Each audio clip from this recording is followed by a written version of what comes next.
নমস্কার।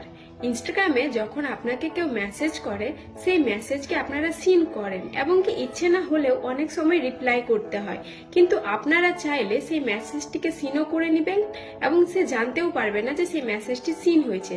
তাহলে সেটি করবেন কিভাবে, চলুন সেটি দেখে নেওয়া যাক। সর্বপ্রথমে ইনস্টাগ্রামটি ওপেন করুন। প্রোফাইল সেকশনে যেয়ে এই 3 লাইনে ক্লিক করবেন। একটি অপশন পেয়ে যাবেন মেসেজ অ্যান্ড স্টোরি রিপ্লাই, সেটিতে ক্লিক করবেন। ক্লিক করার পর আরেকটি অপশন পাবেন শো রিড রিসিপ্ট, সেটিতে ক্লিক করবেন। এই অপশনটিকে অন করে দিবেন। তাহলে এরপরে যখন আপনাকে কেউ মেসেজ করবে মেসেজটি আপনি পড়েও নেবেন এবং কি সেই মেসেজটি সেখানে সিন হবে না, সে বুঝতে পারবে না যে মেসেজটি আপনি সিন করেছেন। এই ইনফরমেশনটি আপনাদের কেমন লাগলো কমেন্ট বক্সে অবশ্যই জানাবেন। আর এই ধরনের ইনফরমেশন পেতে এসএম টেকনিক্যাল নলেজকে এখনই সাবস্ক্রাইব করে নিন। যারা ফেসবুক এবং ইনস্টাগ্রামে ভিডিওটি দেখছেন তারা ফলো করে নিন। সকলে ভালো থাকুন, সুস্থ থাকুন। দেখা হচ্ছে পরবর্তী ভিডিওতে।